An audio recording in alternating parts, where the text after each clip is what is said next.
வணக்கம். இலங்கை செய்திகளுடன் நான் நிரோஷன். விரிவான செய்திகளுக்கு முன் தலைப்புச் செய்திகள். அனைத்து வைத்தியசாலைகளிலும் எதிர்வரும் 28ஆம் தேதி வேலைநிறுத்த போராட்டத்தில் ஈடுபட சுகாதார தொழிற்சங்கங்களின் கூட்டமைப்பு தீர்மானம்.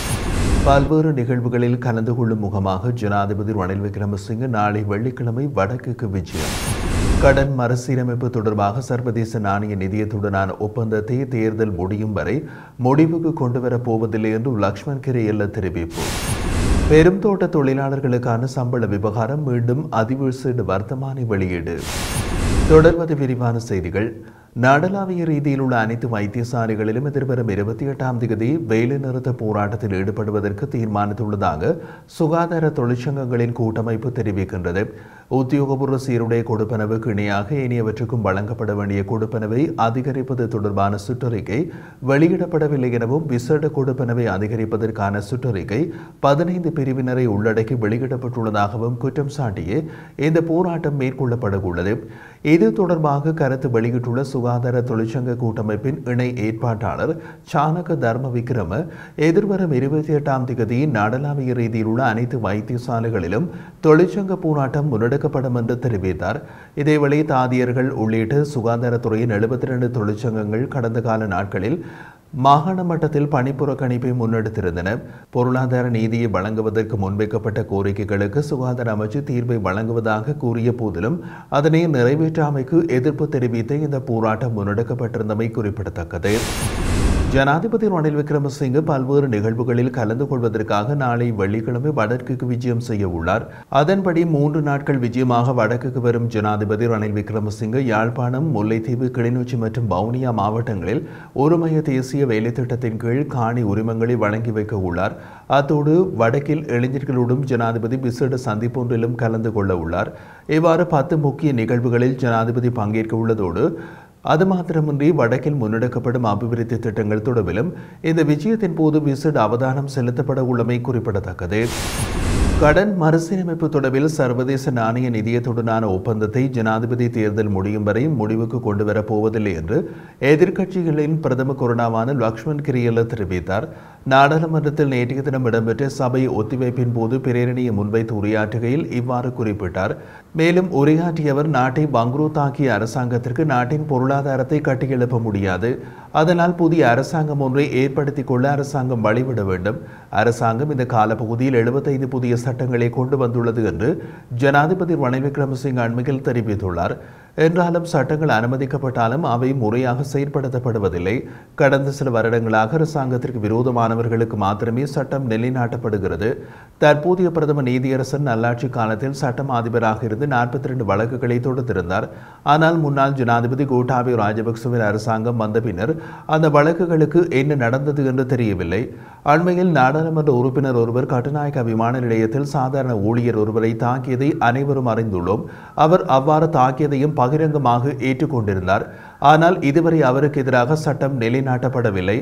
இவ்வாறான சிறிய விடயத்துக்கேனும் அரசாங்கம் சட்டத்தை நிலைநாட்டவில்லை என்றால் ஏனைய விடயங்கள் தொடர்பாக அரசாங்கத்தில் எதையும் எதிர்பார்க்க முடியாது என்றார். இலங்கையில் உள்நாட்டு போரில் இருந்து அல்லது காணாமல் ஆக்கப்பட்டவர்களை நினைவுகூரும் தமிழர்களை இலங்கை அதிகாரிகள் அச்சுறுத்தி தடுத்து வைத்துள்ளனர் என்று மனித உரிமைகள் கண்காணிப்பகம் குற்றம் சுமத்தி அறிக்கை ஒன்றை வெளியிட்டுள்ளது. கடந்த மே மாதம் 1ஆம் தேதி ஐக்கிய நாடுகளின் ஜெனீவா மனித உரிமைகள் அலுவலகம் வளைந்து காணாமல் ஆக்கப்பட்ட வழக்குகளை தீர்ப்பதற்கு சர்வதேச வழக்குகள் மற்றும் பிற பொறுப்புக்கூறு நடவடிக்கைகளுக்கு அழைப்பு விடுக்கும் அறிக்கையை வெளியிட்டுள்ள நிலையில் மனித உரிமைகள் கண்காணிப்பகத்தின் அறிக்கை இன்று வெளியாகியுள்ளது. எனினும் இலங்கை அரசாங்கம் உள்நாட்டின் போரின் போது தமது படைகள் செய்த அட்டூழியங்களை மறைத்துள்ளதுடன் உண்மை, நீதி மற்றும் இழப்பீடுகளை வழங்குவதற்கு பதிலாக பாதிக்கப்பட்டவர்களையும் அவர்களின் சமூகங்களையும் மௌனமாக்க முயற்சிக்கிறது என்று மனித உரிமைகள் கண்காணிப்பகத்தின் ஆசிய பணிப்பாளர் எலைன் பியர்சன் கூறியுள்ளார். எனவே பாதிக்கப்பட்டவர்களுக்கு நிவாரணம் வழங்குவதற்கும் துஷ்பிரயோகங்கள் மீண்டும் நிகழாமல் தடுப்பதற்கும் சர்வதேச நடவடிக்கைகள் தேவை என்பதையே இந்த சம்பவங்கள் தெளிவாக்குகின்றன. இந்த ஆண்டு முள்ளிவாய்க்கால் நினைவு தினத்திற்கு முன்பதாக இலங்கையின் வடக்கு மற்றும் கிழக்கில் போலீசார் நினைவேந்தல் நிகழ்வுகளை சீர்குலைக்க முயன்றதின் ஒரு கட்டமாக திருகோணமலையில் கஞ்சியை வழங்கியதற்காக 4 பேரை 7 நாட்கள் காவலில் வைத்திருந்தனர். மேலும் வலிந்து காணாமல் ஆக்கப்பட்டவர்களின் உறவினர்கள் சிலரையும் ஏனையோர் நிகழ்வுகளில் கலந்து கொள்வதையும் தடுக்கும் வகையில் நீதிமன்ற உத்தரவுகளையும் அதிகாரிகள் பெற்றதோடு சில இடங்களில் நிகழ்வுகள் தொடர்வதை தடுக்க அல்லது மக்கள் அவர்களை சென்றடைவதை தடுக்க போலீசார் தலையிட்டது போன்ற சம்பவங்களையும் மனித உரிமைகள் கண்காணிப்பகம் பட்டியலிட்டுள்ளது. இதேவேளை இலங்கையில் கடந்த காலங்களில் காணாமல் போகும் சம்பவங்கள் குறைந்துள்ள போதிலும் சீர்திருத்தம் அல்லது பொறுப்புக்கூழல் இல்லாத நிலையில் இந்த நடைமுறை பாதுகாப்பு படைகளுக்குள் வேரூன்றியுள்ளது. இந்த ஆண்டு மார்ச் 14 அன்று ஒரு நபரை ரகசிய காவலில் வைத்து அவரை தாக்கி கொலை மிரட்டல் விடுத்ததற்கான ஆதாரங்களை விசாரிக்குமாறு சட்டமா அதிபரிடம் இலங்கை மனித உரிமைகள் ஆணைக்குழு கேட்டுள்ளதையும் கண்காணிப்பகம் சுட்டிக்காட்டியுள்ளது. இந்த நிலையில் இலங்கை அரசாங்கம் ஐக்கிய நாடுகளின் அறிக்கையின் பரிந்துரைகளை உடனடியாக நிறைவேற்ற வேண்டும் என்று மனித உரிமைகள் கண்காணிப்பகம் வலியுறுத்தியுள்ளது. இதில் வலிந்து காணாமல் ஆக்கப்பட்டவர்களின் அளவை ஒப்புக்கொள்வது, உடனடி மற்றும் நம்பகமான விசாரணைகளை மேற்கொள்வது, பாரிய பொதுக்குழுகளை விசாரிக்க சர்வதேச தொழில்நுட்ப உதவியை நாடுவது, சுதந்திரமான வாதாடும் அதிகாரத்தை நிறுவுவது மற்றும் பயங்கரவாத தடை சட்டத்தை தடை செய்வது என்பன அடங்குவதாகவும் கண்காணிப்பகம் குறிப்பிட்டுள்ளது. அதே நேரம் வெளிநாட்டு அரசாங்கங்களும் ஐக்கிய நாடுகளின் முகவர்களும் அறிக்கையின் பரிந்துரைகளை நடைமுறைப்படுத்த வேண்டும், அனைத்து வகையான அந்நிய செலாவணிகளையும் பயன்படுத்தி இலங்கை அரசாங்கத்தை நடவடிக்கை எடுக்க அழுத்தம் கொடுக்க வேண்டும் என்றும் குறிப்பிடப்பட்டுள்ளது. பெருந்தோட்ட தொழிலாளர்களுக்கான சம்பள உயர்வு தொடர்பான அதிவிசேட வர்த்தமானி வெளியிடப்பட்டுள்ளது. 2024 ஆண்டு மே மாதம் 21ஆம் தேதி முதல் அமலுக்கு வரும் வகையில் தொழில் மற்றும் வெளிநாட்டு வேலைவாய்ப்பு அமைச்சரின் செயலாளரின் கையொப்பத்தோடு அதிவிசேட வர்த்தமானி வெளியிடப்பட்டுள்ளது. இதன்படி நாளாந்த சம்பளமாக 1350 ரூபாவும், நாளாந்த விசேட கொடுப்பனவாக 350 ரூபாவும் வழங்கப்பட உள்ளது. இதற்கமைய நாளாந்த மொத்த கொடுப்பனவாக 1700 ரூபாய் வழங்கப்பட உள்ளதாக வர்த்தமானியில் குறிப்பிடப்பட்டுள்ளது. மேலும் மேலதிக கொழுந்து கிலோகிராம் ஒன்றுக்கு 80 ரூபாய் வீதம் வழங்கப்பட வேண்டும் என்றும் தெரிவிக்கப்பட்டுள்ளது. இதேவேளை பெருந்தோட்ட தொழிலாளர்களுக்கான சம்பளம் தொடர்பாக சில படிமுறைகளை முன்னெடுப்பதற்கு நிதியமைச்சர் என்ற ரீதியில் ஜனாதிபதி ரணில் விக்ரமசிங்க சமர்ப்பித்த யோசனைக்கும் அமைச்சரவை அனுமதி அளித்துள்ளது. தோட்ட தொழிலாளர்களின் நாளாந்த சம்பளத்தை அதிகரிப்பதாக அரசாங்கம் அண்மையில் அறிவித்திருந்த போதிலும் சில தோட்ட கம்பெனிகள் இணக்கம் தெரிவிக்காததுடன் சில காரணங்களையும் கூறின. இந்த நிலையில் இது தொடர்பில் 3 நடவடிக்கைகளை எடுப்பதற்கு அமைச்சரவை தீர்மானித்துள்ளது.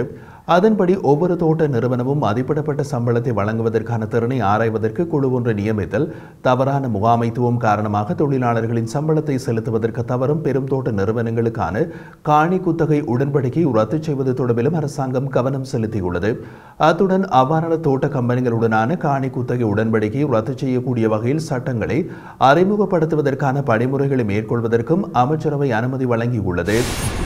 உலக பொருளாதார பேரவை பயணம் மற்றும் சுற்றுலா மேம்பாட்டு குறியீடு 2024 என்ற தலைப்பில் உலக நாடுகளின் சுற்றுலா செயற்பாடுகளை தரவரிசைப்படுத்தியுள்ளது. இந்த பட்டியலில் இலங்கை 76வது இடத்தை பிடித்துள்ளது. குறிப்பாக இலங்கை சுற்றுலா சேவைகள் மற்றும் உள்கட்டமைப்பு, கலாச்சார வளங்கள் மற்றும் பொழுதுபோக்கு அல்லாத செயற்பாடுகள் பிரிவுகளில் மோசமான மதிப்பெண் பெற்றுள்ளது. அதே நேரத்தில் போட்டித்தன்மை மிக்க விலை மற்றும் பயணம், சுற்றுலாத்துறை, சமூக பொருளாதார தாக்கம் ஆகியவற்றில் அதிக மதிப்பெண் பெற்றுள்ளது. இந்த நிலையில் இந்த பட்டியலில் 2021ஆம் ஆண்டு 74வது இடத்தில் இருந்த இலங்கை தற்போது 119 நாடுகளின் தரவரிசையில் 76வது இடத்திற்கு சரிந்துள்ளது. 2019ஆம் ஆண்டு இலங்கை 77வது இடத்தை பிடித்திருந்தது. இதேவேளை இலங்கையின் போட்டியாளர்களான வியட்நாம் 59வது இடத்திலும், தாய்லாந்து 47வது இடத்திலும், இந்தோனேஷியா 22வது இடத்திலும், மலேசியா 35வது இடத்திலும் இலங்கைக்கு மேலே தரவரிசையில் உள்ளன. மேலும் தெற்காசியாவில் இந்தியா 39வது இடத்தில் முதலிடத்திலும், இலங்கை 2வது இடத்திலும் உள்ளது.